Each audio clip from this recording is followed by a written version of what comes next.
Yo, yo, yo. What up, peoples? Happy flippin' Friday. I hope everybody is having a banger start to their weekend, man. Happy birthday, Pinky. Happy birthday, broski. Gotta start it out right, you know what I'm saying? So I don't know what we're gonna play today, dude. We're gonna do a little bit more of the first Descendant beta. It got, dude. I think they got a dying at work, dude. Don't die, bro. No, Pinky, don't die, dude.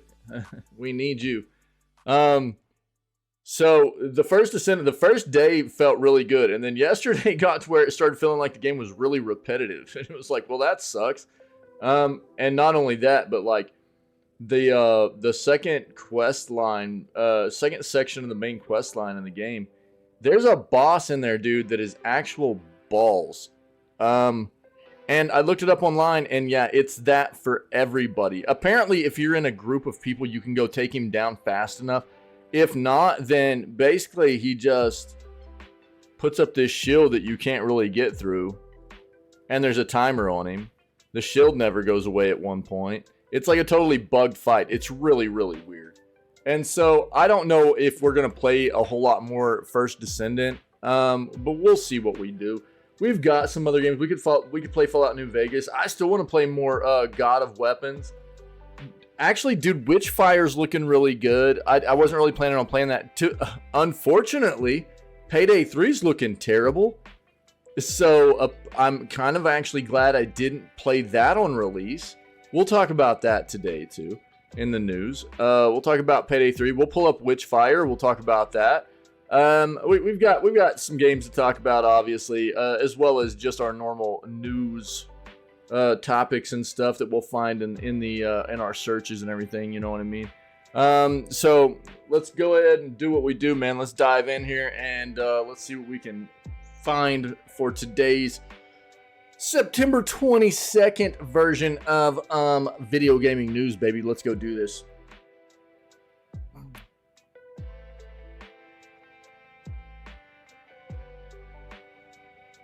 Okay, well, since this is the first thing up on the agenda for our search, let's just go ahead and show this. So, as of yesterday, the free games on Epic transitioned.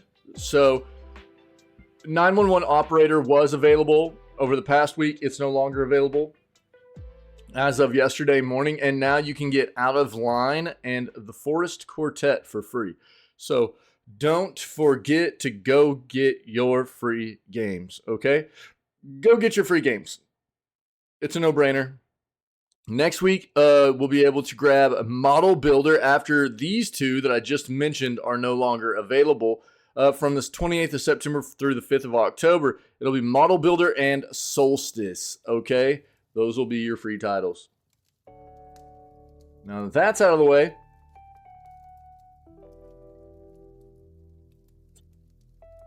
let's see what else we got. Every major announcement at the Tokyo Game Show so far. We watched the Capcom showcase yesterday after the news segment in between starting our gaming stuff. So we'll see what else has been announced there. There's going to be a lot of showcases, but I don't have dates and times for all of them. We did know when the Capcom one was, so we watched that. Let's go ahead and get rid of that. We'll see what else we get, though. Okay, that might give us some good news there. Microsoft's new Call of Duty deal set for UK approval. That means that is going to open the doors for Microsoft to be able to purchase Activision Blizzard outright. There should be no more obstacles in the way to get that acquisition completed. Which is good because the extended date that had been agreed upon between Microsoft and Activision Blizzard is quickly approaching here in October. Yo, what up, Davey? How's it going, buddy? Happy Friday, man. How you doing?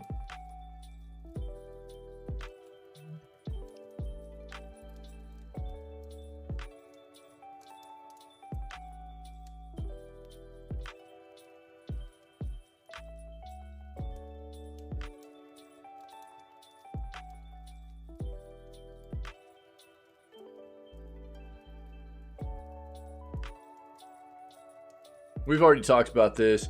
Court docs reveal Microsoft's plans to bring PC games to the cloud gaming. We've talked about it. It's good news, to be fair,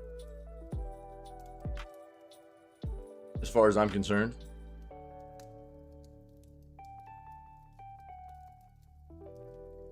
Looks like the PC gaming show Most Wanted has been announced for November 30th. That'll only be about a week before the, it's like right at the beginning of the second week or the end of the first week of December when the award show, the gaming award show happens every year, which is weird to me. I don't know why it happens in December and not like, I don't know, mid-January, late January, something like that. That's always been weird to me, but it is what it is. So we should have the PC gaming show Most Wanted, and then a week later we should have the Game Awards coming up after that. So those will be some things to look forward to end of the year. Some nice special events for us to watch together.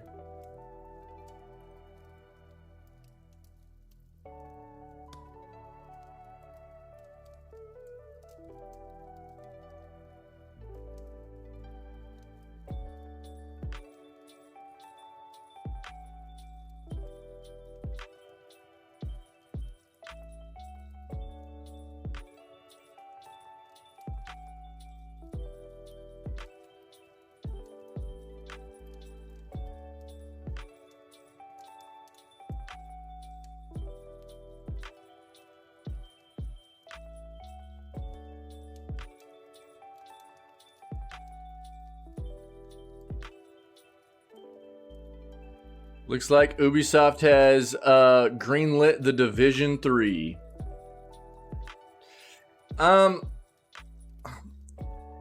It's not that it's not good. It's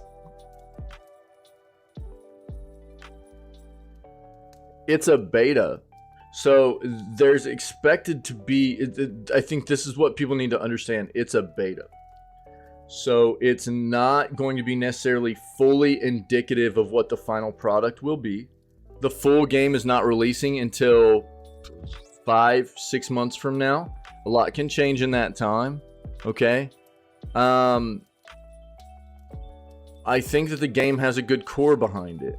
They've emulated some very good games. I think that a lot of what they've included is very good. But right now, the gameplay is starting to feel stale to me and repetitive. Where it's like you just run around from one, like, it's like they've got these quest line objectives, and every quest line objective is like the same exact thing. It's like, protect the node, basically. You know what I mean? Or it's just start the quest and a bunch of enemies spawn in and wipe out the enemies. It's basically what everything is. There's no variety to it at all right now. And that in and of itself is not a good sign for me. The core of what is there, I think, is nice. But if they're not able to get some different gameplay elements into the game, it feels bad. You know? I mean, nobody wants to sit there and play a game that just feels like you're doing the same thing over and over and over and over and over and over and over again in a different location. You know what I mean? It doesn't feel real good.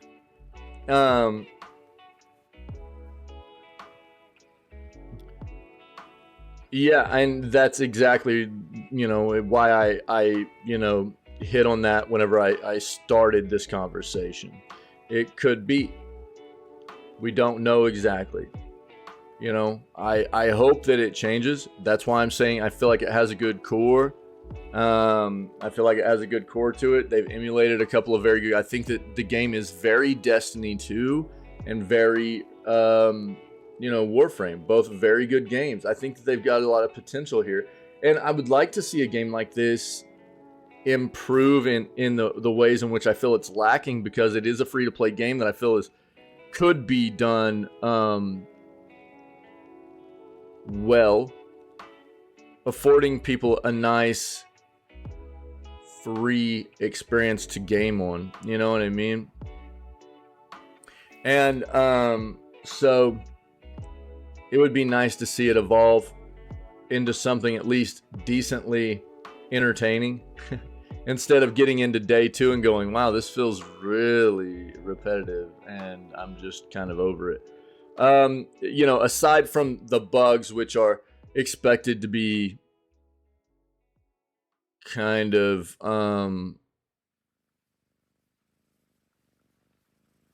part of a beta. You know, this boss I'm at right now feels really, really bad. We'll look at some of the patch notes before we start playing today. They've patched the game a little bit. We'll see what they have to say, but it's got potential, but they need to work on it some more is kind of my, I guess, outlook on the game right now after playing it for a couple of days, you know? So we'll see how it goes. We'll probably take a dive in when it releases for a day or two and see how it feels. And, you know, see if they did some things. I mean, this is one of the best things a company can do is if you're pushing out a beta, if you're pushing the game out to the community to play, is listen to feedback, right? They've got a great opportunity right now to listen to feedback from the community. I've been reading discussion posts about the game. There's a lot of the same sentiments out there that, you know, kind of what I'm expressing right now.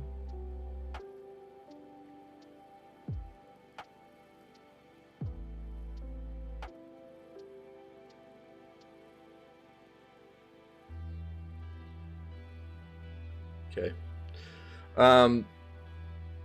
So we'll see.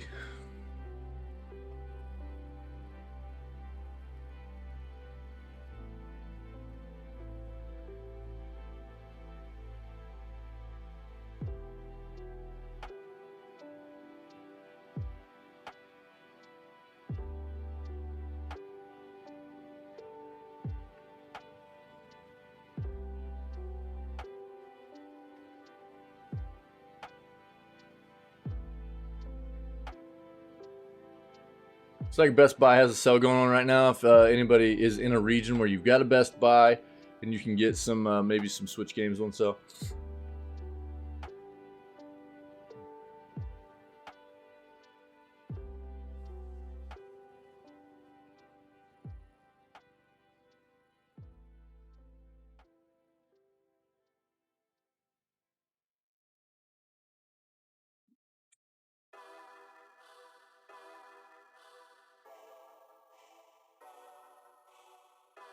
We've talked about that.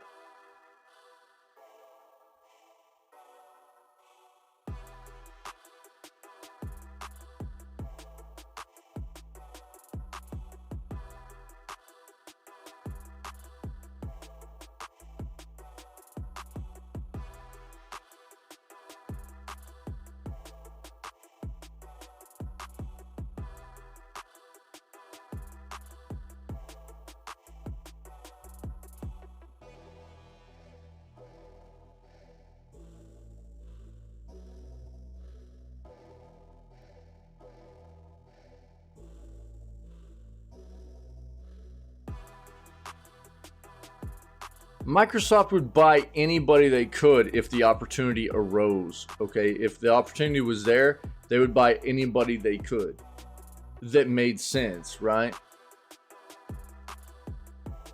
So, yeah.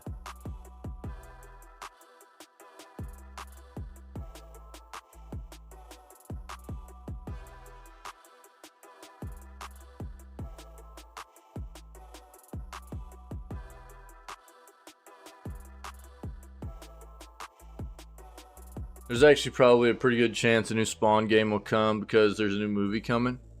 And we know how adaptations work, so, you know.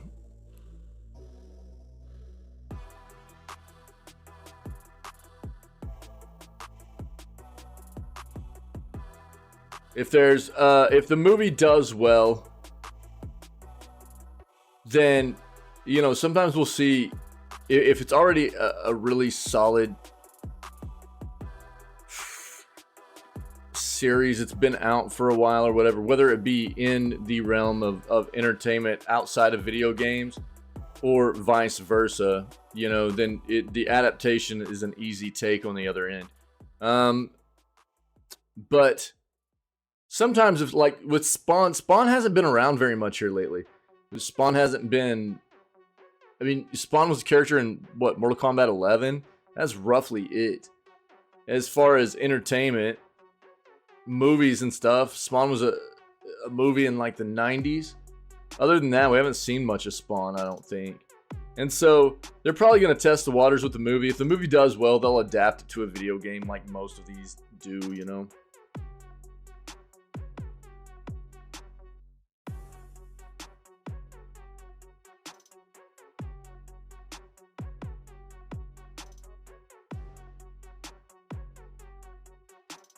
A new Lord of the Rings game. Man, they just don't stop, do they?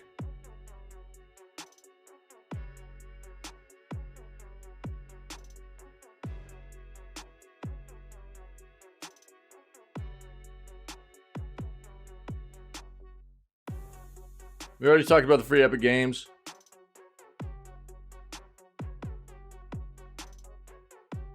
Kirby and the Amazing Mirror is coming to Switch. Take a peek at that.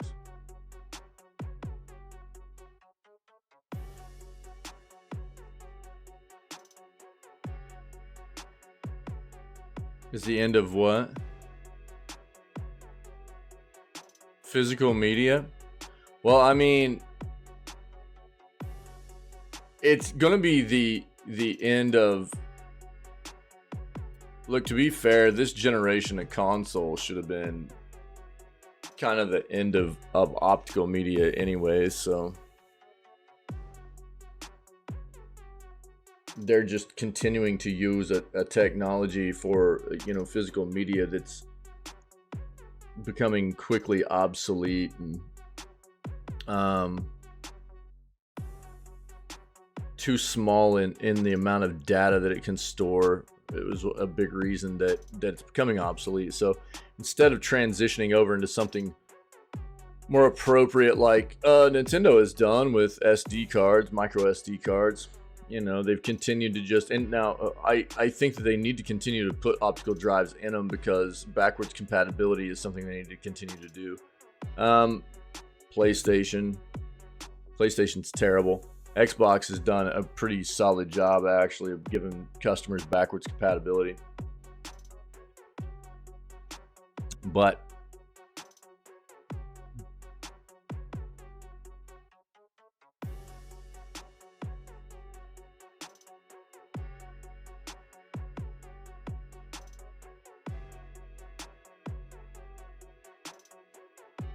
you're at all games is nearing. Yeah, dude. Yeah. I mean, it's funny how quickly, like, the PC world, you know, transitioned over to, like, no physical media. Yeah, sorry, dude. That sucks. Happy birthday, by the way. Happy flipping birthday. Sorry you're at work. It's funny how PC, you know, really adopted that so quickly. And the console world has been really hesitant to move away from that stuff into the more digital realm of media. It's really wild. I understand, you know, there's some different reasonings behind it, but, you know, ultimately it was inevitable, and they're just, it's funny, you know. I mean, the biggest reason that it's an ouch is because there are still a lot of people in the world that don't have internet connectivity, or if they have any at all, it's very bad. And so the thought of getting to a permanently digital space is very daunting for those individuals, because what do? You know, it's a tough look for them. But outside of that, I mean, it is inevitable. We all knew this was coming. It's the precursor was PC, right?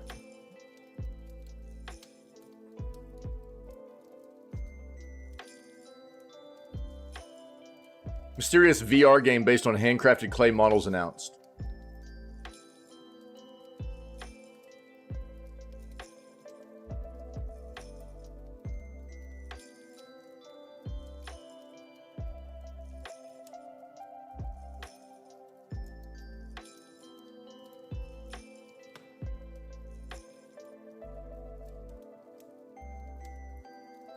Yeah, we've got that up.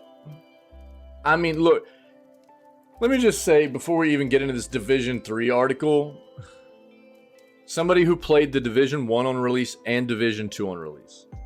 I love loot and shooters. The Division 1 was okay. And then the Division 2, which I expected an evolution from the Division 1, really wasn't that much. It felt like a lot of the same. And it wasn't fantastic.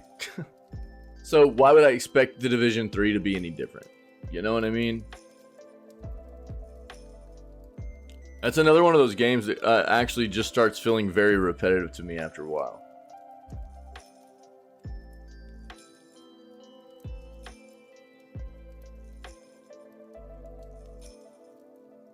Embracer says, what? Crazy outlay on platform fees exceeds its spend on game development.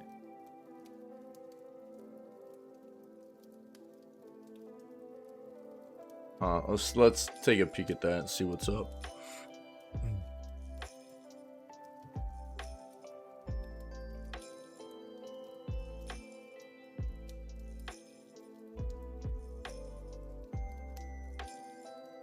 Indie gaming is on the verge of an immersive sim eruption. Okay.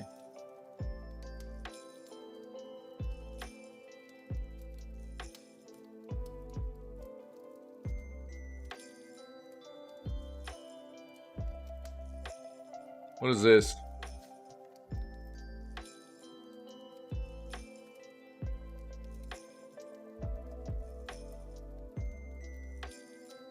Chaos on wheels.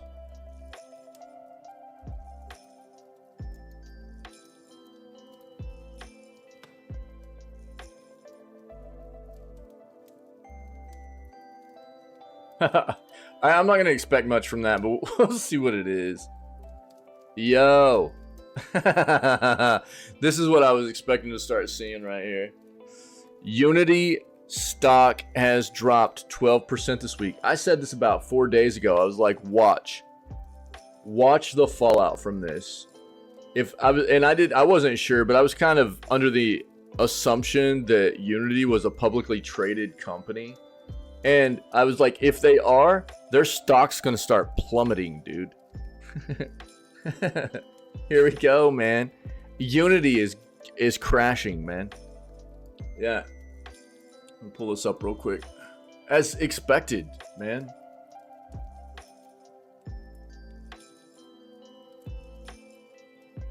Final Fantasy VII Remake card game revealed? Is this digital? No.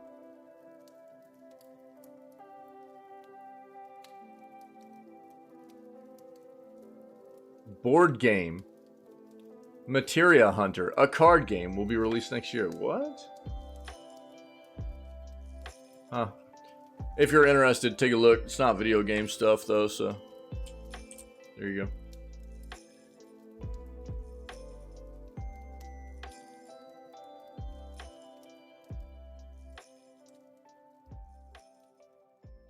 Yeah, we need to take a look at what people are thinking about Phantom Liberty as well. Let's go ahead and pull some stuff up on that. 1 second, guys.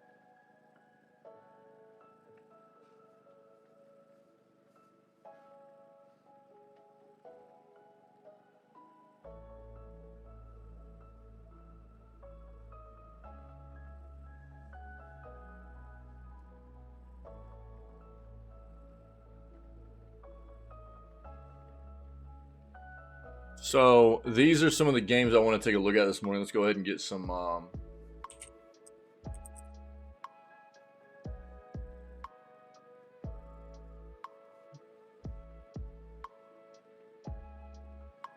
so Phantom Liberty's got an 88 right now. Solid.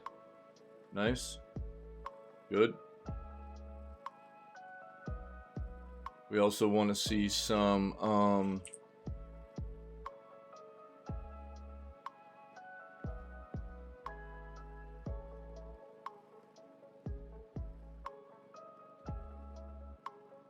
does this not have reviews yet? I thought this released on the 20th. Yeah, what? Wait, is this still early access? No. Dude, I thought on... yeah, wait, hold on, man. Witchfire. It's now available.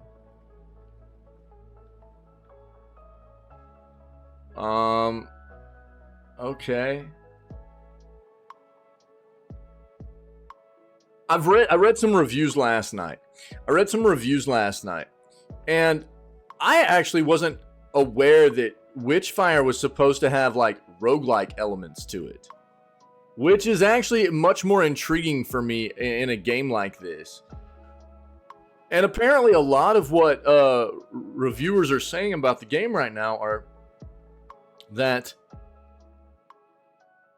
if you enjoy grindy roguelike games, this is a banger. The combat feels really good. It has a little bit of some polishing that needs to be done to it on release. Maybe a few bugs here and there. A little bit of performance that needs to be spruced up. But other than that, this is supposed to be, right now, people saying a really good game. And I'm interested. So we'll talk about that. What was the other one we were wanting to talk about? Oh, yeah. God dang, dude. Payday 3 is looking terrible, by the way.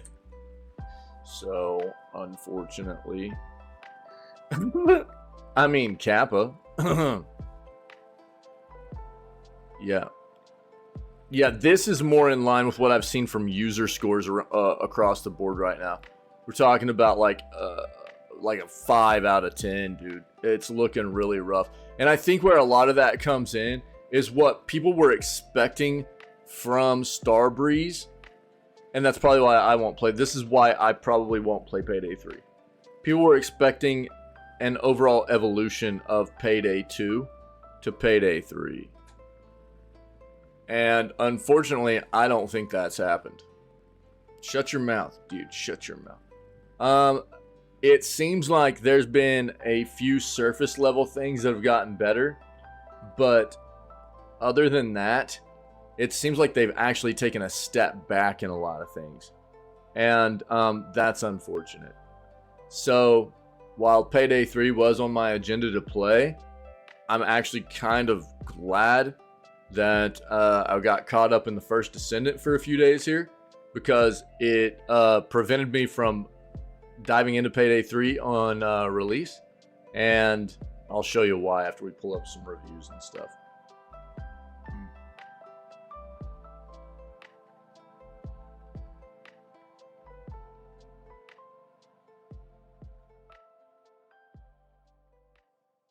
Marvel Spider-Man 2 is going gold, which is appropriate. This game releases in like within a month, right? So, is this the longest game ever, Pinky?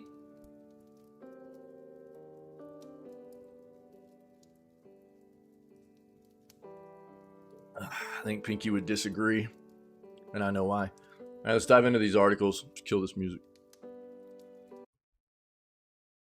We had some holiday vibes popping off there, didn't we? All right, let's go. Yeah. What an appropriate way to start it off. I mean, you talk about just... Look, I mean, again...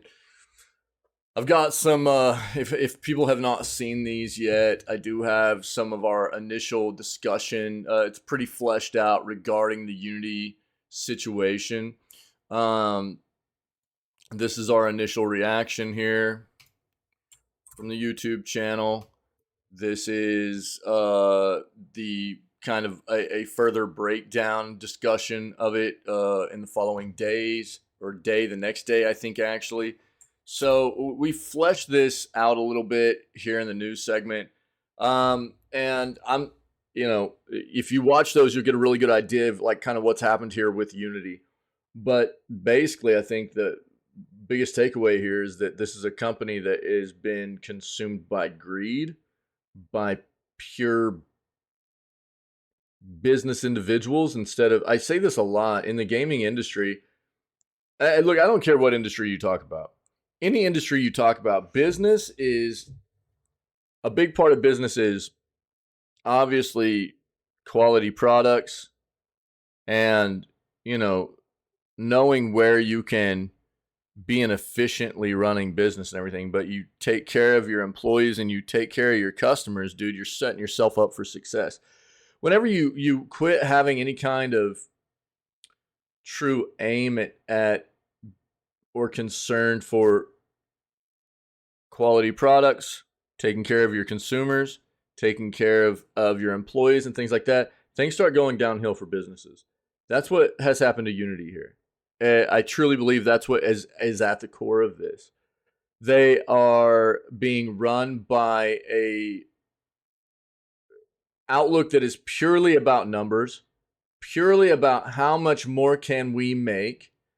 And it was nothing about trying to be upfront with anybody and realistic about, times have changed. We might need to change our pricing model up a little bit. Let's talk to some of our consumers. Let's talk to our consumer base, figure out something that could, still be reasonable with moving forward, that could help us be a little bit more lucrative to put back into the business. It was nothing like that. It just came off as purely scummy, and as I said before, whenever we first came across this, like in those articles that I posted in chat, or those VODs I posted in chat, I think that, as I stated, the Unity engine is going to be become a dry well, basically.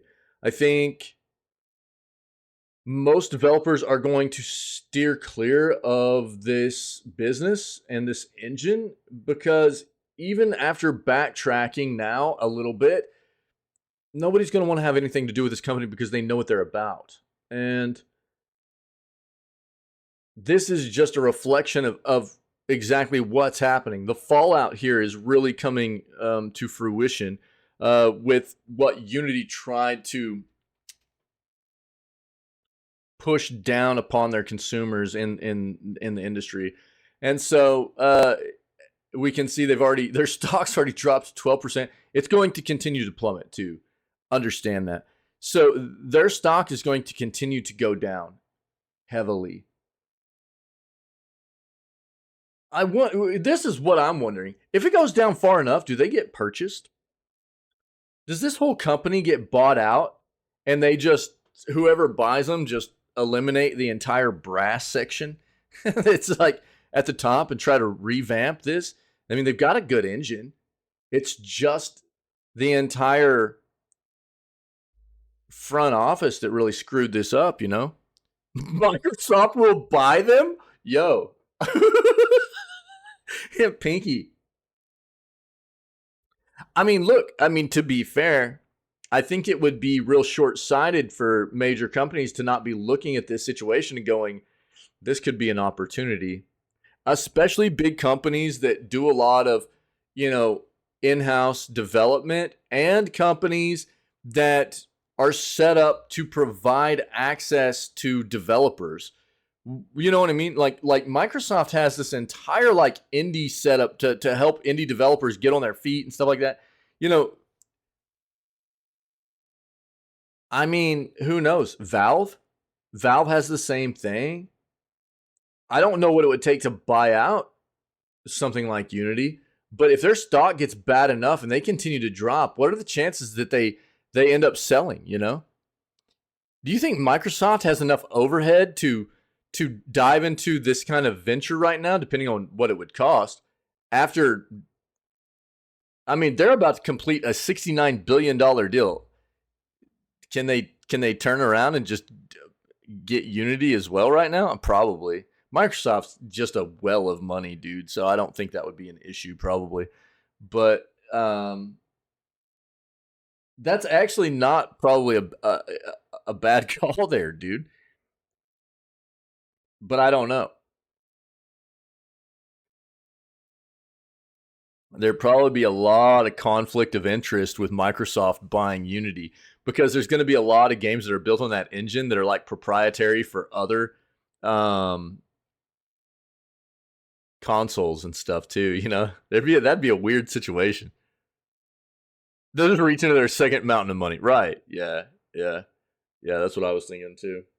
Yeah, it's not like it's not like that. I mean, they've got like basically infinite wealth, right? It's like an infinite well of money they can just dig into.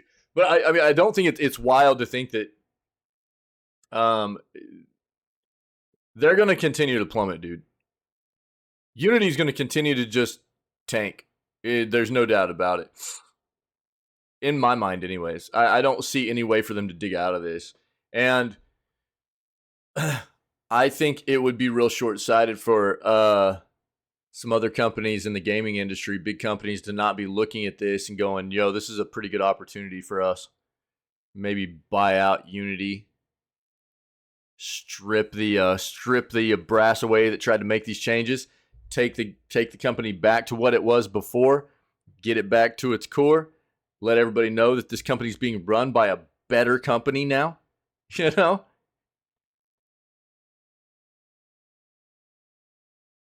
Could be a thing. For perspective on September 12th, yeah, we know about all that. Again, look at those videos I posted in chat if you need. Yeah, so on Monday, Unity stock fell hard after the company updated its original blog post with an editor's note apologizing for the confusion and angst caused by the runtime fee policy announcement. Apologizing. The thing is, it's a backtrack. This was not something they tried to be proactive about. They didn't try to have any kind of concern for their consumers or anything like that. This is something they went, oh God, let's see if we can fix this huge mess we caused. Let's see if we can fix this and not. It's too late though, dude. And the company added that it will be making changes to the policy. Thanked its customers for their honest and critical feedback. Promised another update in the coming days. Unity still hasn't released official details regarding exactly how it plans to revise its pricing structure with the new runtime fees. According to recording of a Unity company meeting reviewed by Bloomberg, changes will likely include limiting fees to 4% for games making over $1 million in revenue, as well as ensuring the game installs counted will not be retroactive as initially announced. Rather, the game install count will only include those generated after January 1st of this coming year. In any case, coupled with a broader market pullback this week that has dragged down shares of the video game stock even further, it's obvious investors and Unity customers are awaiting more clarity with bated breath. Yeah, dude, this is going to continue to go down. Again, we've seen from many developers as well, like shout out to Pinky, because Pinky gave us a great quote that was pushed out from Relogic, the developers of Terraria, yesterday. That was chef's kiss, dude. It was very, very well written.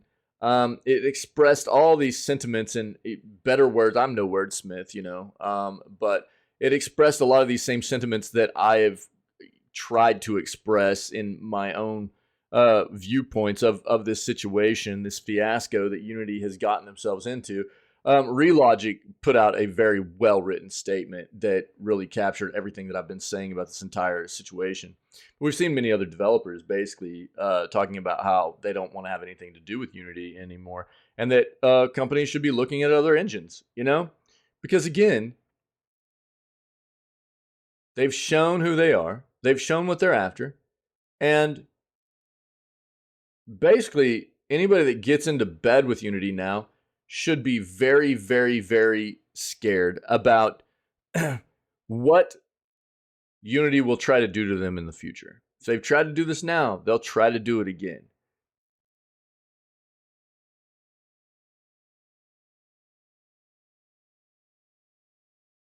Let's see here. Indie gaming is on the verge of an immersive sim eruption. The devs have interesting upcoming M sims on the impending boom and what it means for the genre. Yeah, we've seen this trailer.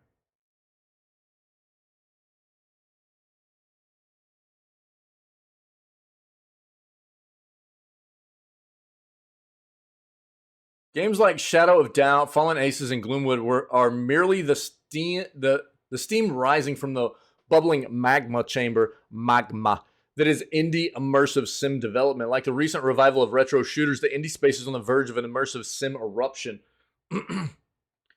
This isn't coincidental either. There's a traceable link between the revival of retro shooters and the impending M-Sim explosion, one observed by Gloomwood creator and co-director Dylan Rogers in the primordial days of the throwback FPS.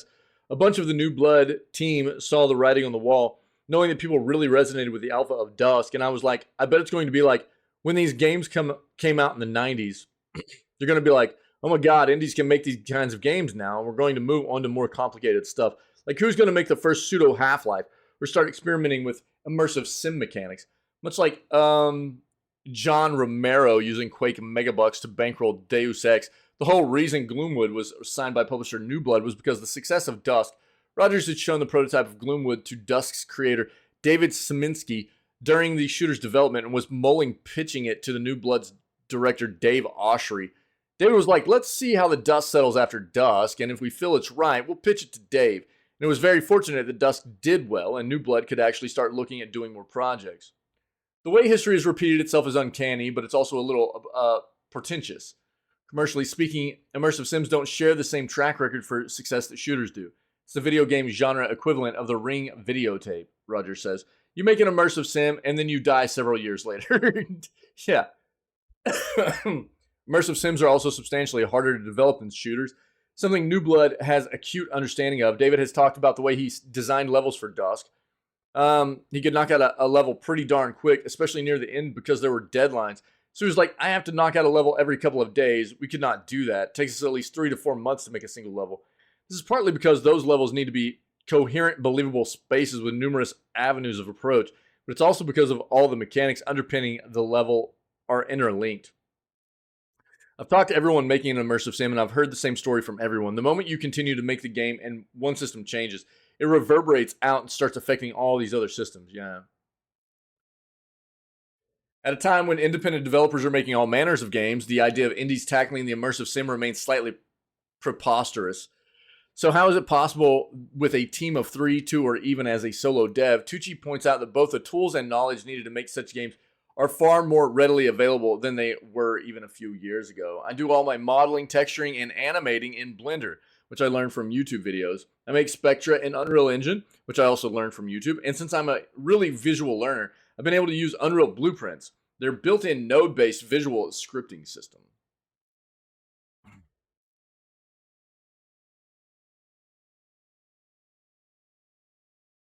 Rogers, meanwhile, points out that indies aren't obligated to compete in the graphical arms race that big-budget M-Sims like Dishonored and Deus Ex are. There was this quote from Raphael Colantonio. I probably butchered that. Where one of the most frustrating things about working at Arcane was that they had to put so much time and effort in to make sure everything looked fine. Rogers said that rubs against immersive sims really badly because the thing about immersive sims is that you want to offer a lot of different options. Some of those options are going to look weird because some of them aren't going to be intended. Making immersive sims outside of traditional game development isn't just about mitigating problems, of course. There are outright advantages too, namely that it lets developers create experiences that would never get past a AAA publisher. One such project is Eidos, a pacifist immersive sim that lets you try to escape from a subterranean city on a remote desert planet. My main inspiration for starting this project, like I'd assume many others, was hearing about Warren Spector's One City Block, says Eidos creator, who goes by Mab. As the project took shape, that became less of a priority and ended up with me essentially challenging myself to find common issues I found in titles in the genre, with the major one being how many games in the series tout pacifism as the morally correct way to play the game, yet pursuing it is often tied to ghost stealth and over-reliance on save scumming and the smallest slice of the game's sandbox.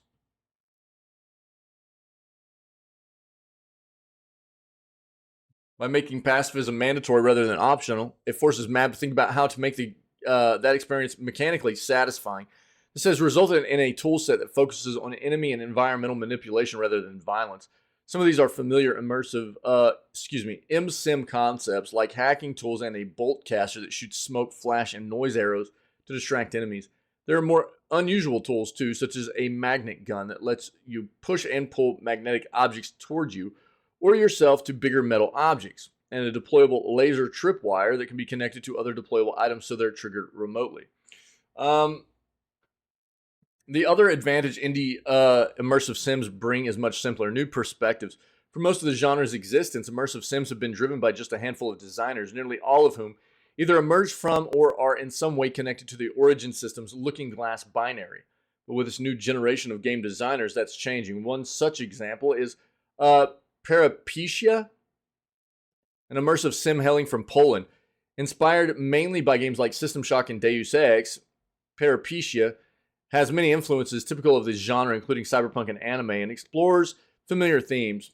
Quote, "I want to immerse the player in a world of propaganda and perspective," says Snake, one of the game's two leads, a place where belief, ideology, and demons of the past meet a cyber future, but this is filtered through Poland's unique history. The game will, in places, explore elements of Polish culture of the 19th and 20th century, says the game's programming lead, Shodanin, including Polish Messianism, the work of Polish modernists, the anti-communist movements. The range of projects currently in development highlights where the indie MSIM revival diverges from the retro shooter craze, whereas the latter was about bringing back a certain type of shooter that competition forced AAA studios to move on from. The former is more about exploring the untapped potential within a genre that, despite its influence, remains fairly small. Hopefully by the time they start releasing, we can begin to agree on what really makes this genre tick and allow us to get the genre evolve, to let the genre evolve beyond its current form. Mab summarizes. Tucci's own sign-off gets to the heart of the matter. Sometimes, if you want something done, you've got to do it yourself. I do think that, like, the indie world in and of itself, whatever genre you talk about, the thing that is great about the indie world is that, not that there aren't indie developers that do a great job with graphics and stuff, but you're not constrained by this overlord company to do exactly what they want. We talk about that a lot. And if you don't want to focus on graphics, don't. And quite often these games don't focus on graphics. They don't focus on, doing something incredibly high fidelity in the realm of, visuals. And so it allows them to focus on these unique, very inventive types of gameplay that they're able to bring to the table instead. And honestly, for me, don't get me wrong, there's always something nice about a game that looks visually appealing. That's always great. But it will never make up for a game that plays very well, that is able to grab your attention the whole way through. The best of both worlds, obviously, is a game that looks great and plays well, right? But I would much rather, if I was going to have to choose between the two, give me a game that plays great, has awesome gameplay, you know what I mean? Makes me feel like I wake up in the morning every day and go, God, I can't wait to play this game again, even though it doesn't look fantastic. As opposed to a game that looks great, but I'm just bored with because the gameplay's very subpar, And I think that's what's great about the indie world, man.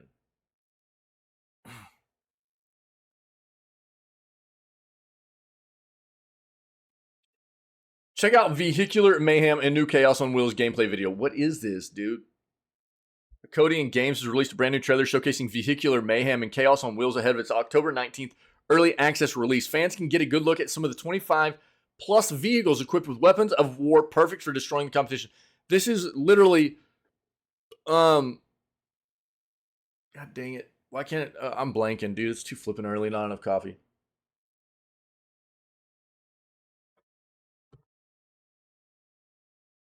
Twisted Metal, dude. It's flipping Twisted Metal. By the way, a new Twisted Metal game is going to be coming with the show out. The show's doing pretty well. And this is Twisted Metal, bro.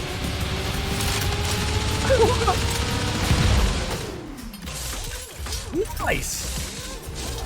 Oh, but it's so customizable. Oh, let's go.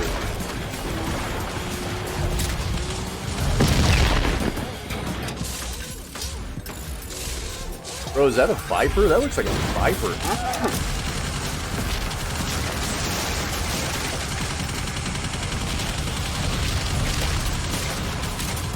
God, I love Twisted Metal, dude. Twisted Metal was just fun.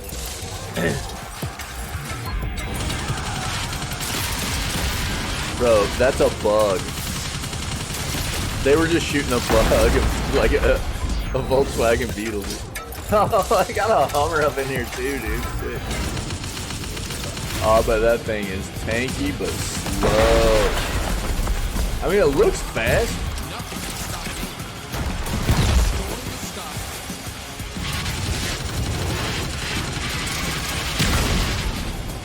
Look at that little VR bug, dude. Or VW bug, I mean. VR. Interesting.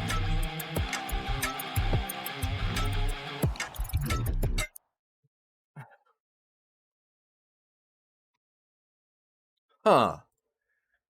As the name implies, there's nothing more visceral than combat and destruction, the focus of the title. Players will be able to deck out their vehicles however they see fit. Throughout the gameplay experience, they can unlock gadgets, weapons, wraps, and paint jobs. Plenty of options to create the perfect look to take on all comers.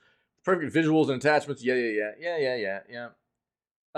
Early access will feature a 10-chapter campaign, a single-player chaos career, a custom battle selection with split screen for 2 players, 2 other game modes. Over 25 vehicles will be part of early access with various equipment types, dozens of maps, and access to different... Are they going to have online multiplayer, though? Because that's what this needs.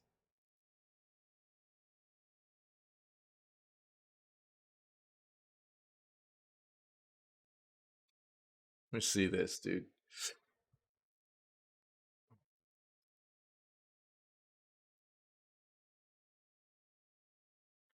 They got a demo.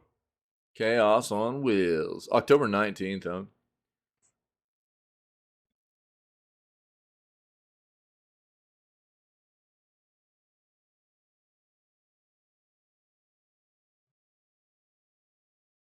I love Twisted Metal, dude. I'm gonna keep track of this, see what people think about it when it releases. That's pretty neat, dude. I'll link it for you guys too, just in case you're interested here.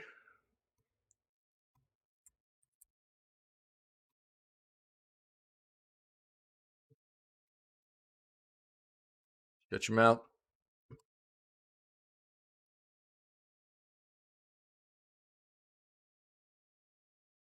Whatever. Mysterious VR game based on handcrafted clay models. Moonhood, a new studio from the creators of Lost and Random, has announced a partnership with Fast Travel Games to develop a handcrafted video game for consoles, PC, and VR.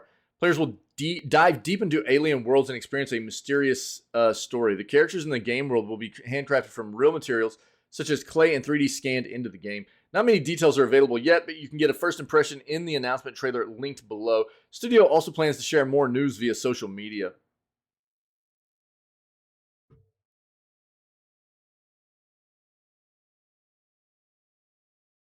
What is this, dude? This looks terrifying.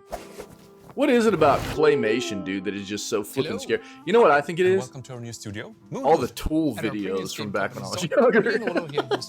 All the flippin' Tool videos, music videos were always claymation, and they were wild. Keep doing what we're great at, but a little differently this time. How long is this? Okay. With Lost in Random, we had a lot of fun creating the art style and trying to capture the feel of a giant miniature world. But with Moonhood, we thought, why not actually create the game in real clay this time? So here at our studio, we're not just game designers and programmers. We actually hired a team of talented sculptors and miniature painters.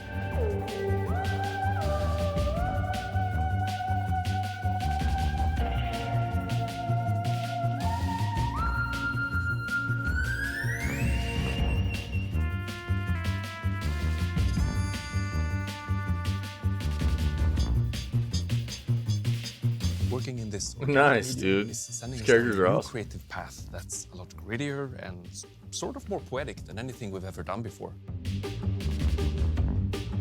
There's something special about crafting tangible characters. The style and texture of clay give them their own unique appeal. I've been working with sculptures for years. wondering how to bring that special look into video games. So when I found an easy way to 3D scan these sculptures, well, that was it. Clay was the way to go.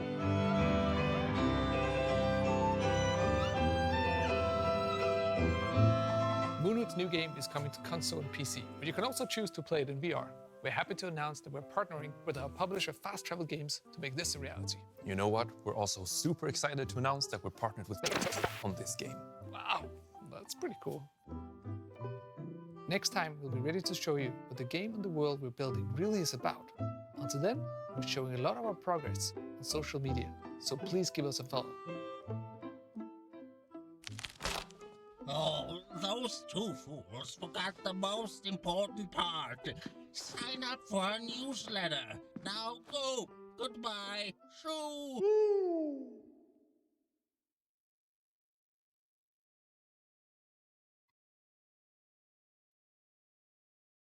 Word. Okay. We'll see what that turns into. Embracer says its crazy outlay on platform fees exceeds its spending on game development.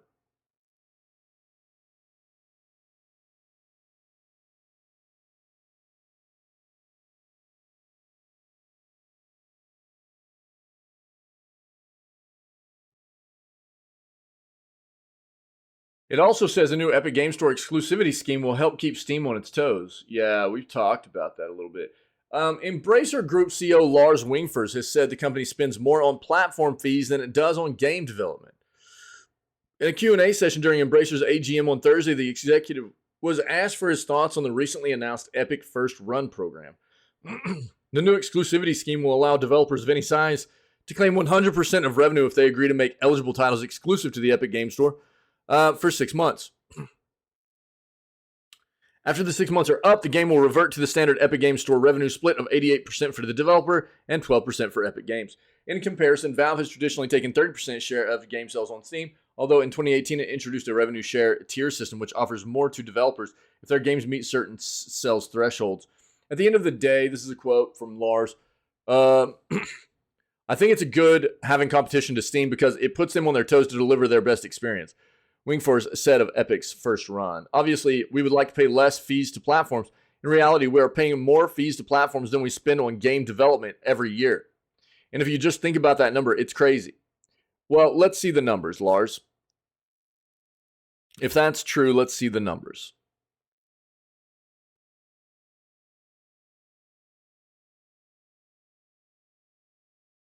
So there are margins with platforms that I would preferably have within building more games and some more margins. But I think it's great that Epic is there trying to build a competitive platform.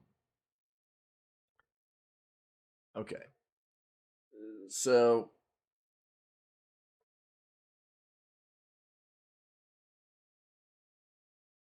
what are they doing with all the rest of their money? So this is the thing about Embracer. Embracer is not really known for being a huge... I mean, what Embracer is all about is buying up companies and, and flipping them and stuff. That's their deal. And so, are they... It's not like they don't have development teams underneath them and stuff, for sure. But, I mean, for them to come out and say something like this, like, oh, well, we're paying more in platform fees for the platforms that we sell our games on than we even are in development. Okay, that's an easy thing for you to say. But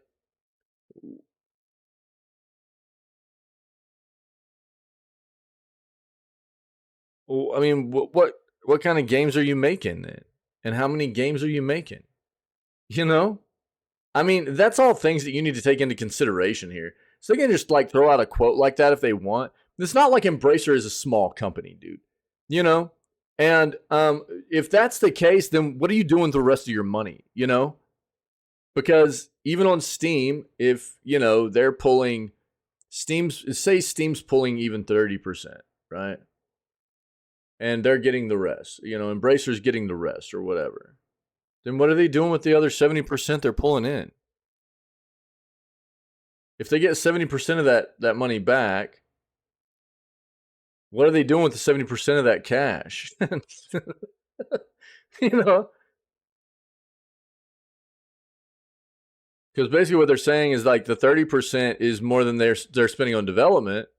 Okay, what are you doing then with all that money? You know, I mean, it sounds like this is something you've decided to do, and I mean, you want to try to like take a shot as like,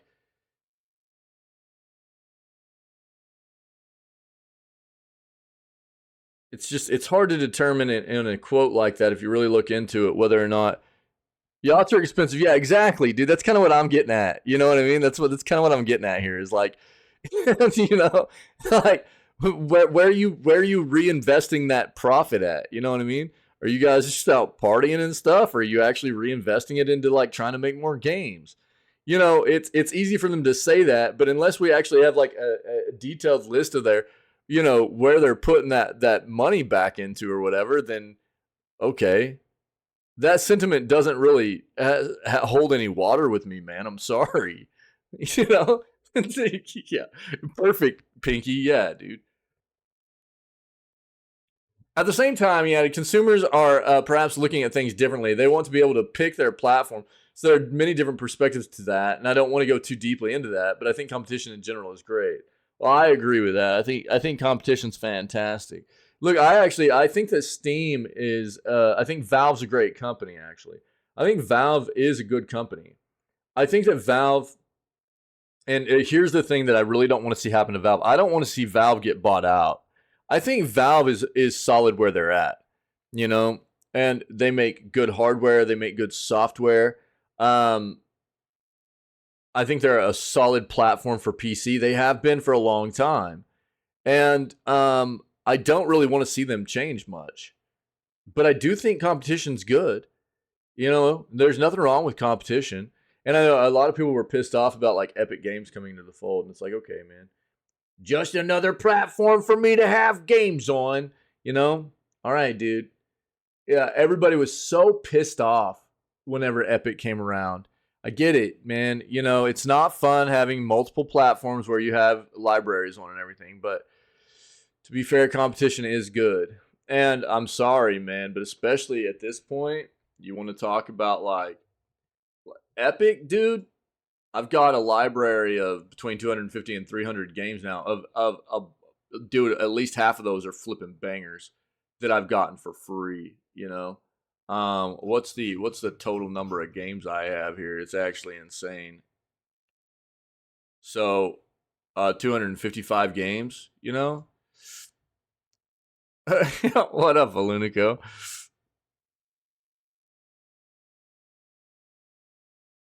Still won't survive Epic for exclusivity deals. Wait. What, Pinky?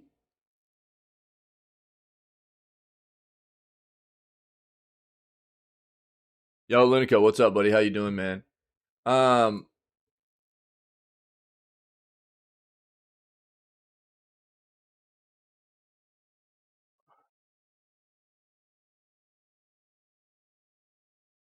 wait, what won't survive Epic for exclusivity deals?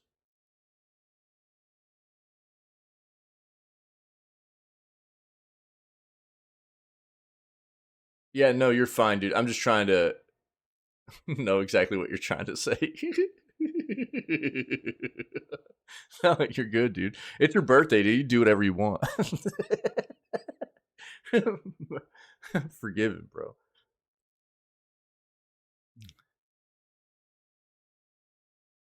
So I don't know, dude. Embracer has been attracted to Epic's more favorable platform fees on a number of occasions. Metro Exodus, yeah, it was one of the first, the earliest high-profile Epic Game Store exclusives, and Dead Island 2 is the current one. Yeah. Oh, oh, never said survive. It was all forgive in disguise. Still won't forgive Epic for exclusivity deals. Wait, okay, but I mean that's a business tactic, dude. You know, I mean you have to understand where they're coming from. You know, they're trying to, I mean, consoles do the same thing, right?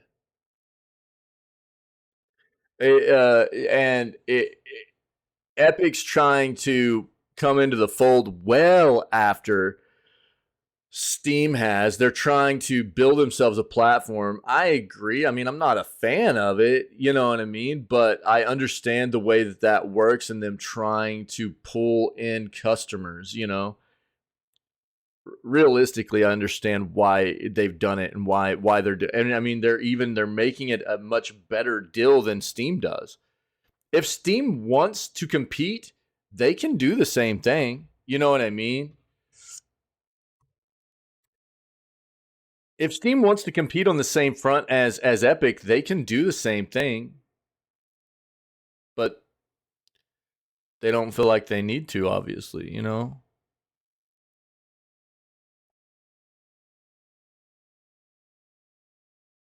Well, I mean, I think they're slowly getting it. I agree. I think that Epic Games, I think their platform needs a lot of work.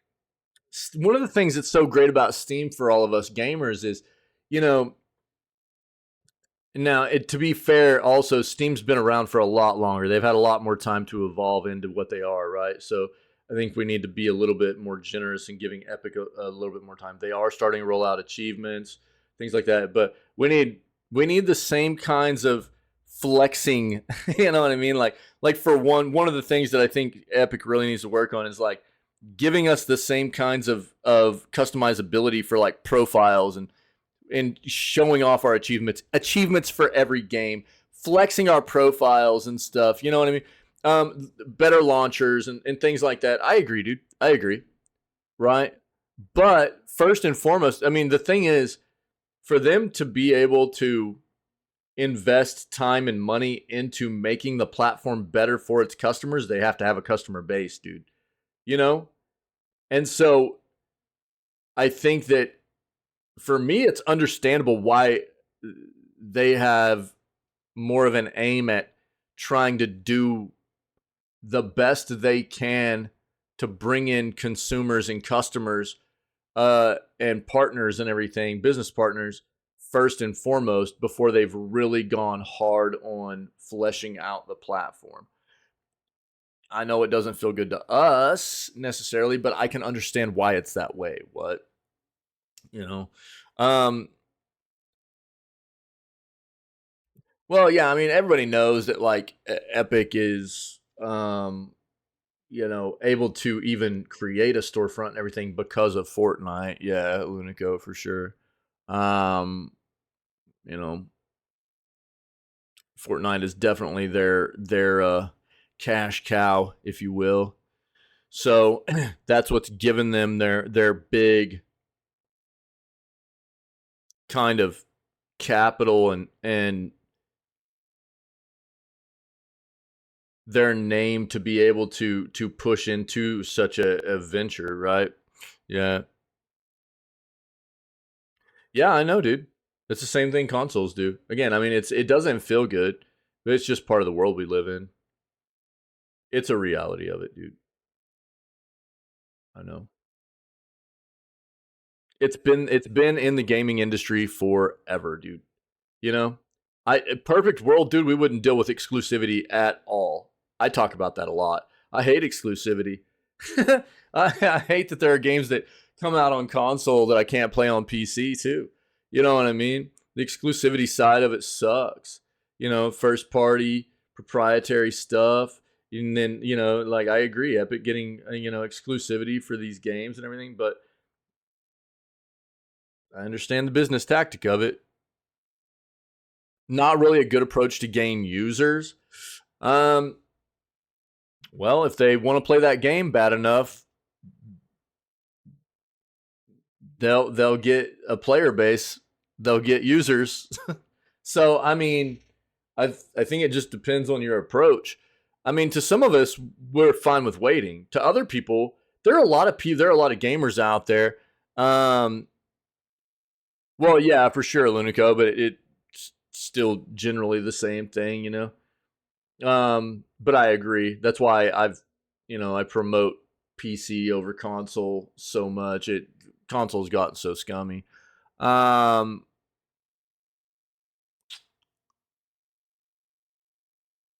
I don't disagree with you, Pinky, in the way that it feels like a scummy way to make people come over to your platform.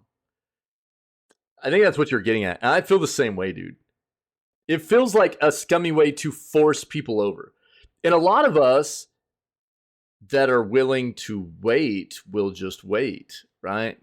But you know that there are a lot of gamers out there too that just, they have no chill, dude. You know what I mean? And if they don't have that kind of resolve, they'll just go, you know? Yeah, and Alunico, that is a huge difference, obviously, right? You're not wrong. You know, the exclusive part of the console is that, like, if you want to play those games, you actually have to buy the hardware also to go play them. You're absolutely right. So I agree, Pink. I mean, it feels gross. I'm not disagreeing with that. I'm just saying that, like,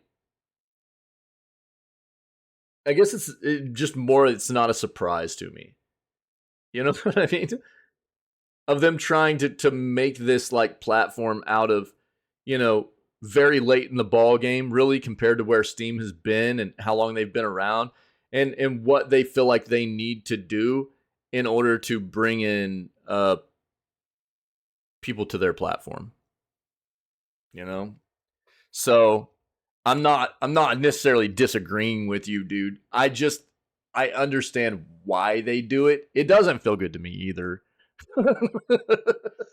It never has, yeah. Which is like, we're going to talk about a game today that's only on Epic, actually. Witchfire, dude.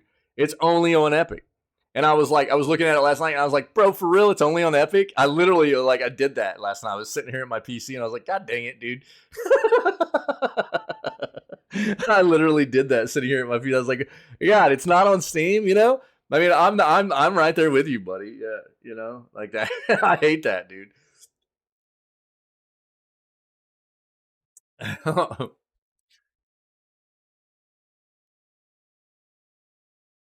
Let's see everything that's been announced at Tokyo Game Show right now. Yesterday we watched the Capcom stuff.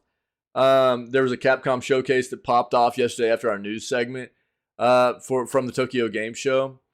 There's a bunch of other stuff that's going to happen. I think there's going to be a big Konami thing too, but I don't know when that's taking place. There's supposed to be an Xbox one. Yeah, Xbox digital broadcast was a relatively low-key affair. It already happened, apparently, compared to the usual high-octane announcements we're used to seeing from Microsoft. But despite its quieter nature, there was still plenty revealed at TGS, including new titles coming to Xbox Game Pass, a fresh look at Swery65 and Sudas51's Hotel Barcelona. There was even a surprise showcase for a new Fallout 76 expansion. Yay! Who cares? Here's everything revealed during the Xbox digital broadcast at the Tokyo Game Show 2023. Like a Dragon Gaiden, Like a Dragon Ishin, and more coming to Xbox Game Pass. So, new games joining the subscription platform shortly are Phoenix Wright Ace Attorney Trilogy, Miniko's Night Market, Like a Dragon Gaiden, The Man Who Erased His Name, Persona 5 Tactica, Like a Dragon Ishin, Persona 3 Reloaded, A Yuden Chronicle 100 Heroes, and Apollo Justice Ace Attorney Trilogy was also announced, coming to Xbox X and S, Xbox One, and Windows PC. Hotel Barcelona. What is this, dude? Announcement trailer.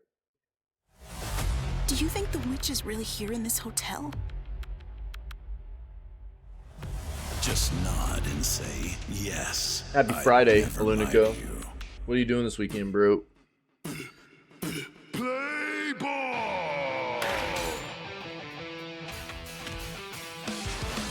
What? Bro, she got saw blades on her arms. Look, servant, isn't this interesting? You got multiplayer? Is that? What is that map? Yes, a you from the past. That's a side effect from the loop. Loop? This This looks trapped sick, with dude. some type of barrier that warps you back here whenever you die. We don't specialize in sausages here. We specialize in sausages. You can't trust this man. He's not pogging, dude. I'm pogging. He is. A shark! That was a shark! Rise and shine, Bernstein. Let the game begin.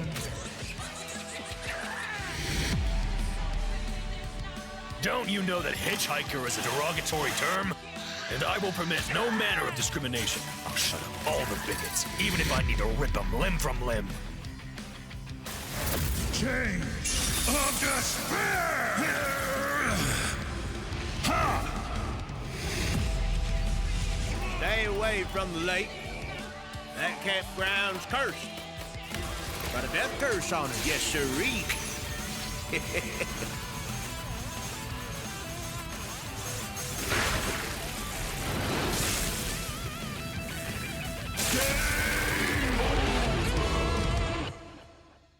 Hotel Barcelona, dude. Holy crap, that looks awesome. What?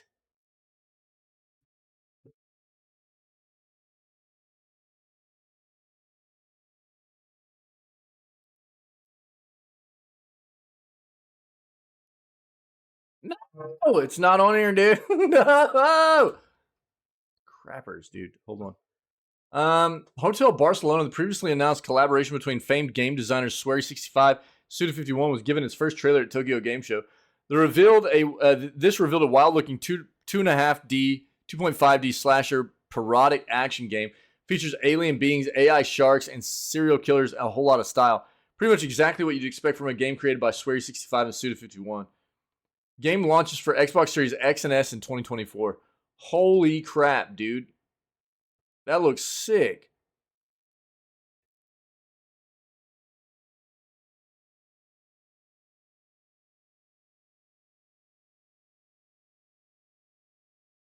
Hotel Barcelona.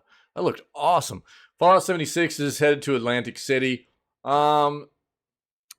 New location is going to arrive in Fallout 76 public test server on 3 October. Infinity Strash Pal World, dude. And Forza Motorsport.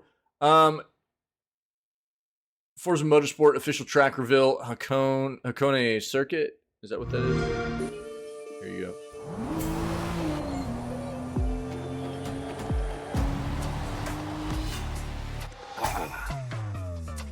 I need a liter of coffee, Pinky. Liter. Give me a liter.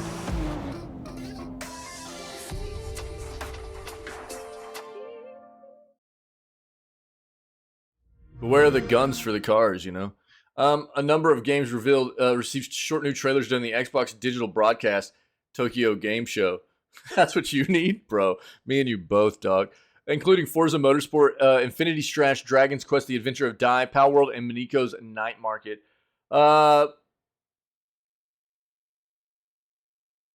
Yeah, we saw some of the...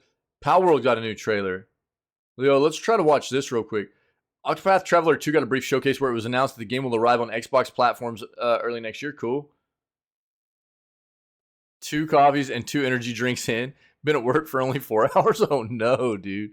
Yo, I've only had 1 cup of coffee, or 1.5, really.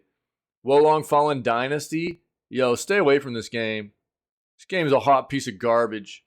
Doesn't deserve to be purchased. This is a Tecmo game. They've been done terrible this year with their releases. PUBG got a new trailer revealing its upcoming in Erangel map. Party Animals crossing over with Ori series. Let's look at this Pal World stuff, dude. Pal World is like Pokemon on steroids. They got a new trailer, apparently. Let's see this. Is this it, or is this it?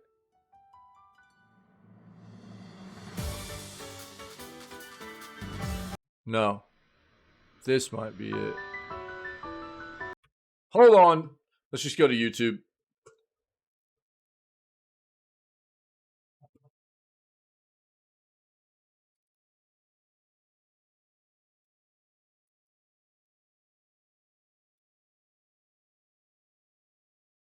Yeah. Here we go. This is the new one. Here we go. I want to play this game, dude. Oh, a while ago, Talos Principle 2 released gameplay trailer, for real? Oh, I can bring it up, dude. King Pac. Marmbrest. Character customization? Dude, thick thigh saves lives, dude. That was snoo right there. Jesus. Bro, Pinky, we're playing this game together, Doug. Get ready for it.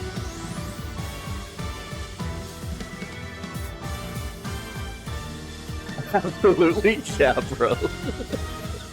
Yeah, dude. I can't wait, dude.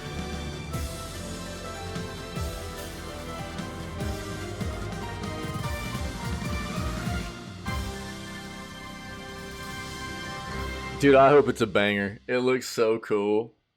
It looks so cool, dude. Yeah, I'm pretty stoked. All right. Yeah. Yeah, if you want to look at some of the other stuff that was announced down there, I hit on most of it, but here, I'll link it for you. Pal World, dude, I'm jacked for Pal World. Yo, I'll pull it up on Steam in case you guys don't have it. I'll link it for you. January, dude. Yo, Pinky, bro. Yo, dude, we basically just finish up Baldur's Gate 3 and run straight into Pal World, dog. So I'm going to need you to take off November through January, brother.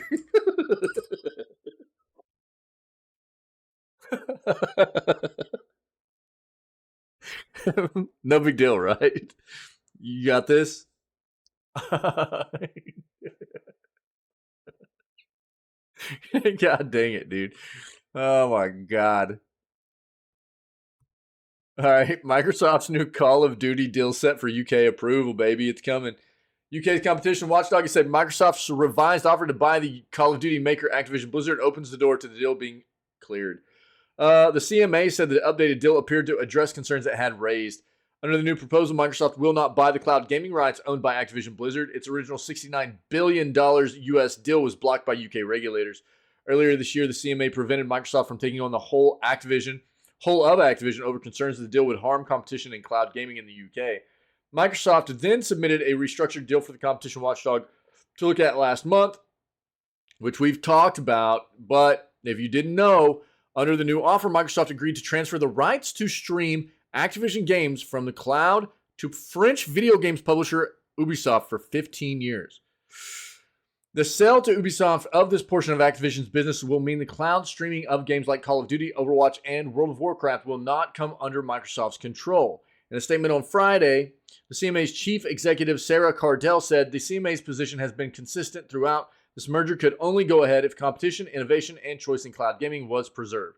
A consultation will be opened before a final decision on the deal is taken. Yeah, so it looks like if you want to read the rest of this, I'll give it to you, but it's basically just going to cover a lot of what has happened previously, okay?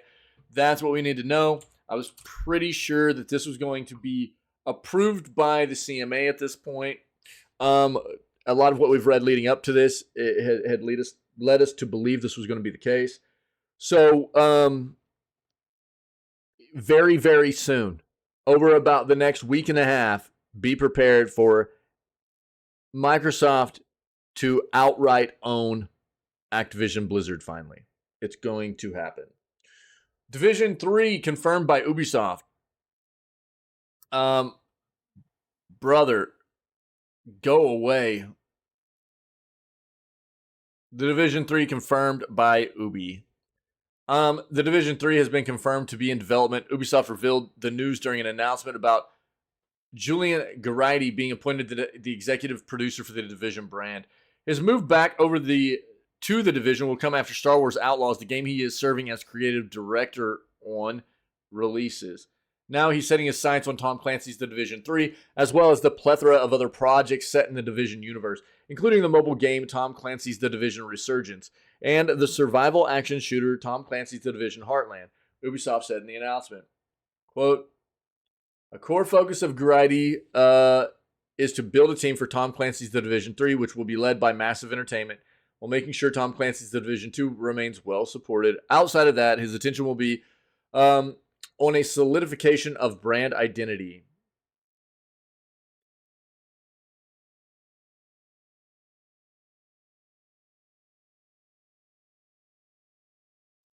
The game is still likely a few years away based on average development timelines for AAA titles. I'm not expecting much. I played the Division 1. I played the Division 2. They were okay. they feel very repetitive after a while. Enemies start feeling very bullet spongy. You know, I don't know. It lost its appeal to me. Not too far into playing both games, probably 20 to 30 hours in. It's like, okay. When these are supposed to be like long running live service IPs, I think 20 to 30 hours in for me, feeling that way is a loss. You know, I love loot and shoot games and everything, but it just, there's something about them that just doesn't keep me going, man. So I'm not expecting much from the Division 3, as the first two have not done it for me, but we'll see what happens. 70 plus Nintendo Switch games are discounted at Best Buy, starting at $16. If you are in a region that has Best Buy, there are sales going on right now. I'll just link this. You can take a look. Hopefully, you'll be able to get yourself some deals on some Switch titles, okay? A new Lord of the Rings game, Tales of the Shire, is coming to consoles and PC. Let's watch the trailer here. No closed captioning. Sorry, guys.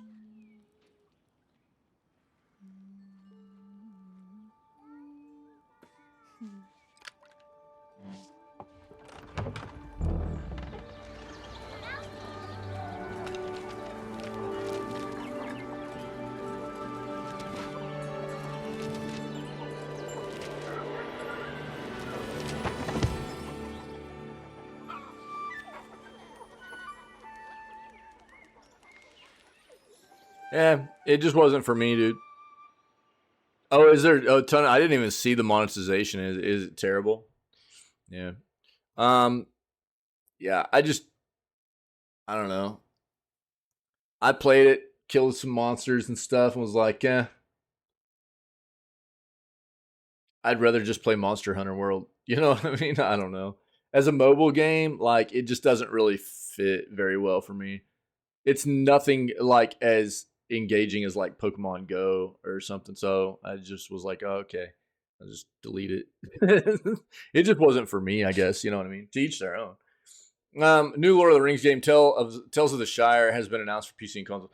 Being developed by New Zealand-based special effects and prop company Weta Workshop, which is perhaps best known for its work on the Lord of the Rings and Hobbits films, will be published by Take-Two's Private Division label. Your cozy Hobbit life waits in Tales of the Shire, a heartwarming new The Lord of the Rings game, due out in 2024 on console and PC. Teaser trailer for the game, which is listed as coming soon on the publisher's website, is viewable above. Embracer Group acquired the entertainment rights for The Lord of the Rings and the Hobbit IPs in August of last year. As part of the ongoing restructuring efforts, which have resulted in some game studios being closed, Volition, and some projects being canceled, the company has said it plans to increase its focus on internal IP like The Lord of the Rings. I have a quote, I have a high degree of confidence that this entire process is going to easily translate into better product selection that's more profitable and that gives us a greater opportunity for growth in the future, and that helps to leverage the IP that we own within our organization, Interim Chief Operating Officer Matthew Karsh said in June. I mean, we own Lord of the Rings. We know we need to be exploiting Lord of the Rings in a very significant fashion, turning that into one of the biggest gaming franchises in the world. That's obviously something we're going to be doing. Exploiting. So, I mean, here's the thing. There have been so many flipping Lord of the Rings games, and honestly, the amount of really good ones compared to the amount of just blah ones is not very good. It's kind of like the Star Wars franchise, too. I think what they really need to do here is they need to take a hard look at what they can do to get that into focus. Quit letting everybody make Lord of the Rings games and just make them subpar so that people buy into them just because they say Lord of the Rings on them. You know what I mean? Or really get something good going here, man. Announced in May that Amazon Games is developing and set to publish a Lord of the Rings MMO for PC and console. Yeah. Poorly received Lord of the Rings Gollum was released that same month for PC and consoles. Yeah. Gollum was an absolute atrocity. It was so bad. Apparently people were getting banned for walking too much. What? Okay, that's weird. Game Boy Advance game Kirby and the Amazing Mirror is coming to Switch Online. It'll be available for the expansion pack subscribers next week. Came out in 2004. And it'll be added to the Switch's Game Boy Advance library on September 29th, all right? Here you go.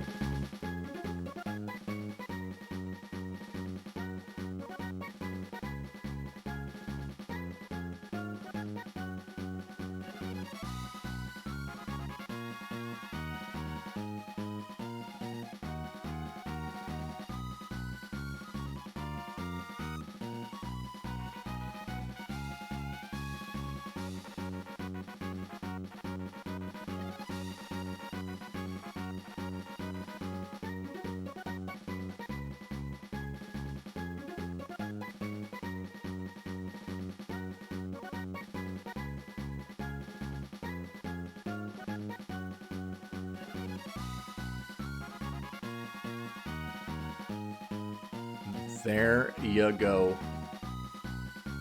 All right. Cool.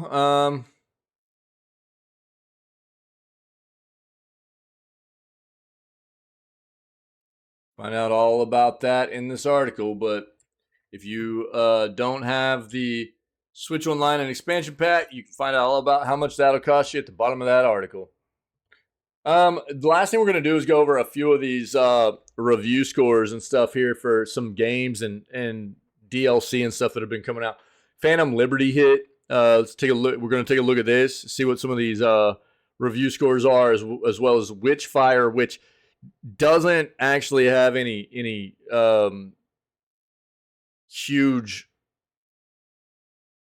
aggregate like comprehensive review scores yet, but apparently this game is looking very good. And then Payday 3, which is looking terrible actually for the most part. So Cyberpunk Phantom Liberty is looking pretty solid, dude, at an 88.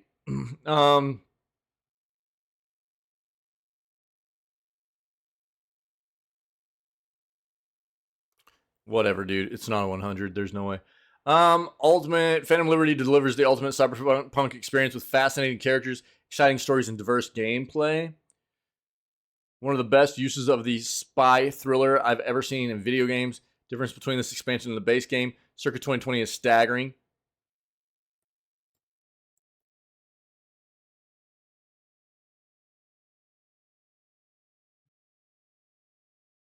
A gripping narrative complete with great characters adds another dimension to the open world RPG. While the main mission and side quest design remains top notch throughout, it's tremendous expansion that truly delivers a memorable experience. Look, I've said this about CDPR for a long time. There's not many other studios that really stand up to them content wise.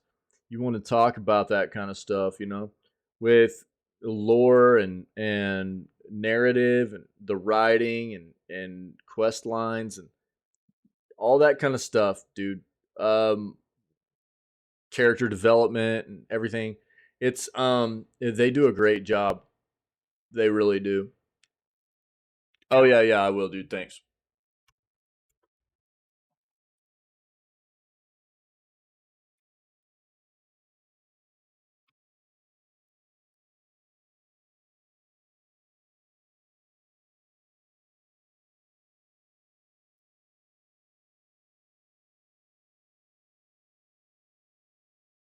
When did you say that came out?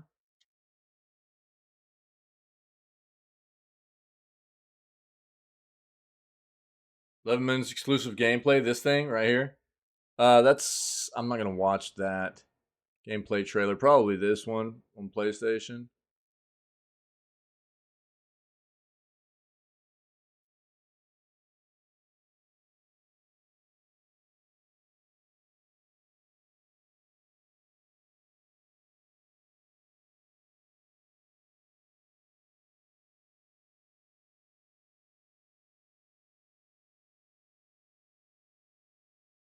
Well, there's a bunch of them around 3 months ago.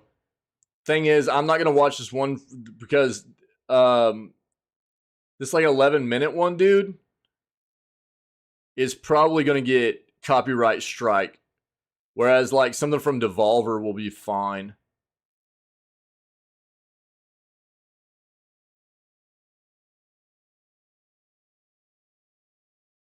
I'll pull this one up though. Yeah. Okay. yeah. I'll watch that one. So, let's pull this up real quick too.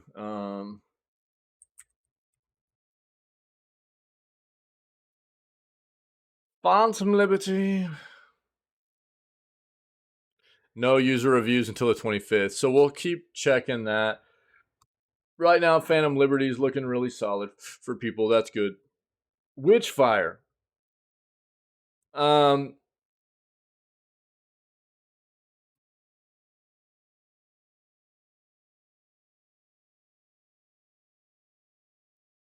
There aren't any Metacritic reviews on this yet. They're saying early access. What? Let me see something.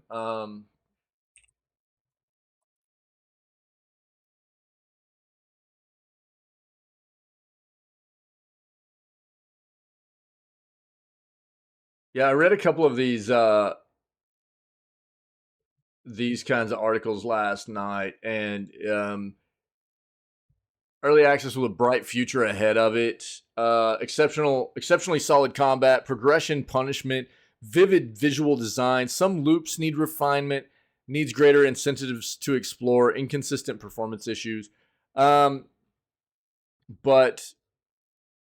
if you want to read all about this, I'm not going to read all these articles. We'll take a deeper look at this once we get more reviews coming out and everything.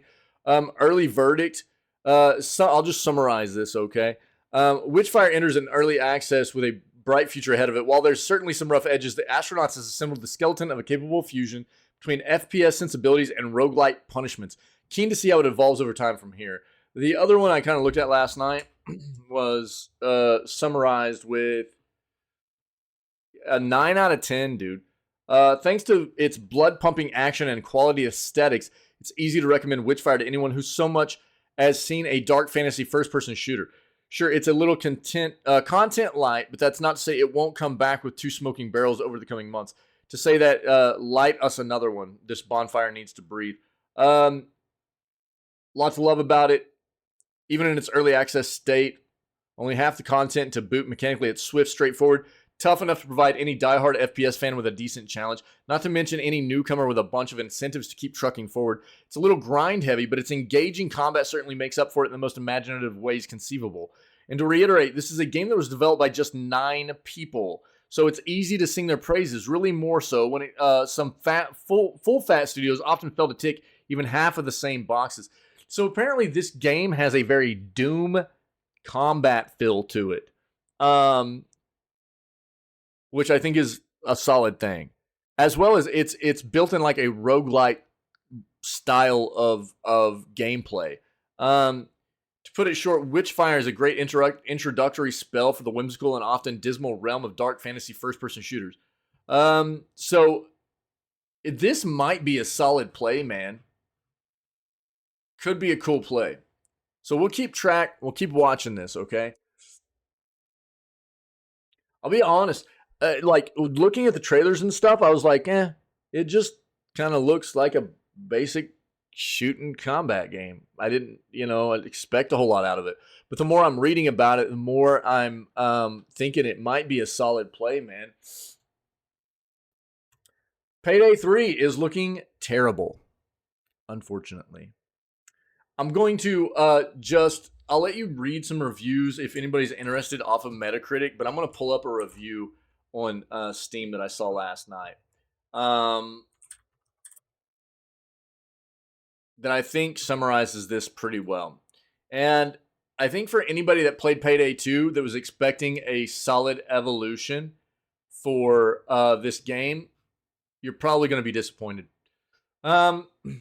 So this is somebody that has put 3 hours in, but just from what they've seen, they've got a pretty lengthy review here. And I don't normally put a lot of stock into a review that doesn't have that many hours on it. Psych, what up, broski? Yo, it's Pinky's birthday, Doug. And so, happy Friday, bro. How you doing, man? I don't normally put a lot of stock into it. Like a review. Yeah, it doesn't have that many hours into it. Booty, baby. Are pretty funny gaps. But I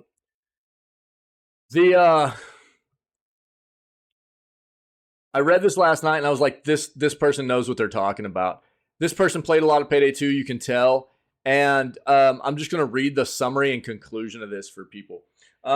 They've gotten a lot of accolades from people, and I will also say that this person knows what they're talking about. As somebody who also played Payday 2, and there was a lot of things that I enjoyed about Payday 2 that it seems like they left out or changed to Payday 3 that aren't as good. The progression system is one of the worst I have ever seen, where players in this co-op game have to compete against each other. The challenge system structure means that you have to rotate between weapons and playstyles to progress your level to unlock skill points, even if you've already found a loadout and playstyle you enjoy. There's no incentive to complete bonus objectives unless you specifically need the cash. Always online means you cannot play offline. You have to waste time matchmaking with yourself when you want to play solo. It's crazy. Apparently people are like spending 10 to 12 to 15 minutes just queuing up for solo games because it's an online only game. Even if they set it up to only play with themselves, the queues are taking 10 to 15 minutes for the servers to go, oh, okay, let's matchmake you with yourself. Microtransactions and season passes are already confirmed for this paid game. Sure, it's not the standard AAA retail price, but it's still a €40 game. There are no skill trees with choices to make. This is one of the things that was terrible for me that I heard about. No skill trees with choices to make, just linear skill tracks. They function similarly to Payday 2's perk decks, except these are way less interesting, have completely replaced the core skill tree system Payday 2 had. Payday 2 had skill trees and perk decks, which made your ability to do like character kind of evolution with experience and building characters the way you want a really fun thing to do. And apparently it's gone. Weapon mods being locked by progressing a specific weapon's experience means you have to restart from scratch with every single weapon. Whereas in Payday 2, you could accrue mods and move most of them between weapons. And apparently in Payday 2, it was just like you would get random drops and stuff for guns. This game's like makes it to where you must go in. You don't just get experience for weapons, just using that weapon, going into a match, killing enemies or whatever. It's all about killing enemies a certain way. And I don't know. It seems very weird. Conclusion, except for visuals and arguably sound, Payday 3 is a worse game than Payday 2 in every conceivable way, being always online to add insult to injury. Few heists, terrible progression, nothing to encourage you to learn a heist bonus objectives. That's a big thing right there. There was always a big incentive to getting the bonus objectives for heists done. It was more lucrative in experience. You got more like drops and everything in the game. You got more cash. There was always a reason to do more of that. Apparently that's just gone. Unless you need extra cash, there's no reason for anybody to want to do the bonus objectives on heists anymore. And that's what this game was always supposed to be about. Getting as much done in a heist as possible. What we've got is a far shallower, restrictive, and dull experience without a single redeeming feature outside of visuals. As long as Payday 2 exists, Payday 3 has no reason to. It's a shell of a game riddled with design decisions so self-sabotaging that it defies comprehension. So, as somebody who loved Payday 2 and was hoping for an evolution of Payday 3, I won't be playing this game. Even though I was planning on it. Random vote. Seems good. And this is just one of many, many, many reviews I've read that expressed the same kind of sentiments, you know.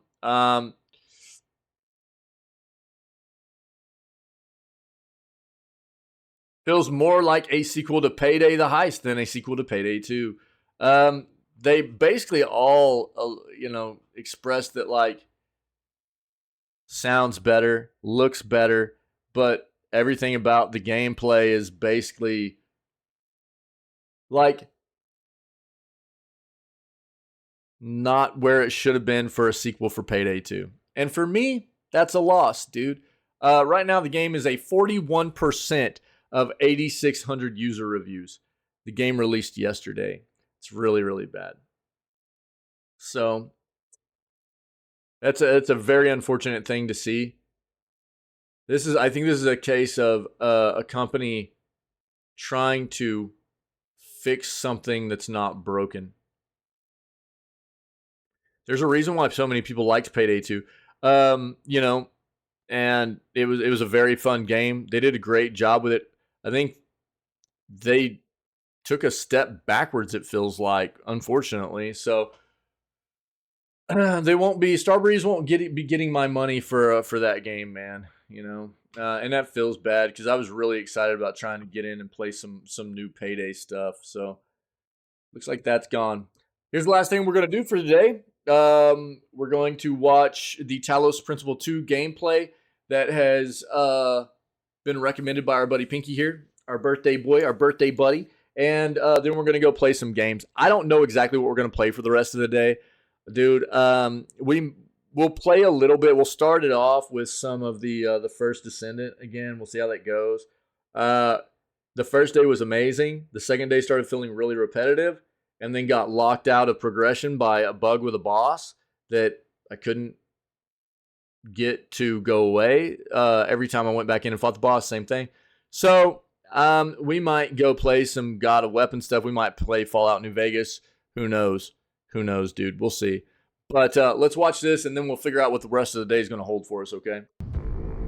I can't help but notice that many of these structures are not strictly functional. There's a sense of aesthetics, of beauty here.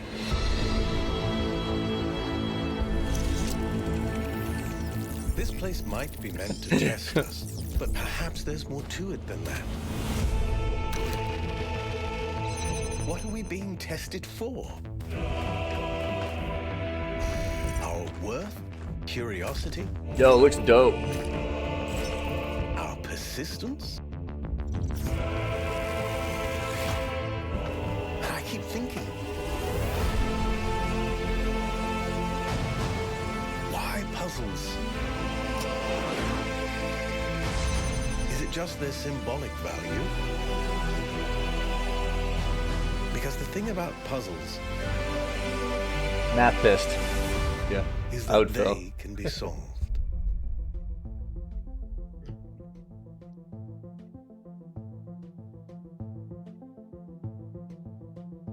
That's sick, man. Cool, cool. Thanks, buddy. That's the Jam-a-Lam, peeps. That's what we do. Happy Friday. We're going to go play some games, man, and have some fun. Enjoy our Friday together, as we do, man. So thanks for the amazing news segment, guys. It's good to see everybody. Happy flipping birthday to our buddy and mod. My name is Pinky. Happy birthday, buddy. We'll go play some games. If, I don't know, anybody's checking out this content for the first time live or maybe later on as a VOD, dude, all of our other, we always start off our streams with video gaming news. All of that content, all the previous video gaming news segments are, as well as the playthroughs we've done for gaming, which we're about to segue into as soon as the news segment's over here. And all the crazy, wild, fun, gnarly clips and highlights of what goes on here in our channel. All that stuff is on the Twitch channel and playlists and the YouTube channel and playlists as well. So go check that content out if you're enjoying it. Come hang out with myself and the rest of the amazing people that are part of our community here whenever we go live at 6 a.m. CST CDT, 6 days a week, every day but Wednesday. We have a great time. Awesome community here. Enjoying the world of video games, and we're always looking for more cool people, good vibes, to come hang out and be a part of what we do here, man. So other than that, we're going to go play some games now, but stay healthy, stay safe, be kind, and we will catch everybody tomorrow morning for our next edition of Video Gaming News for September 23rd. All right?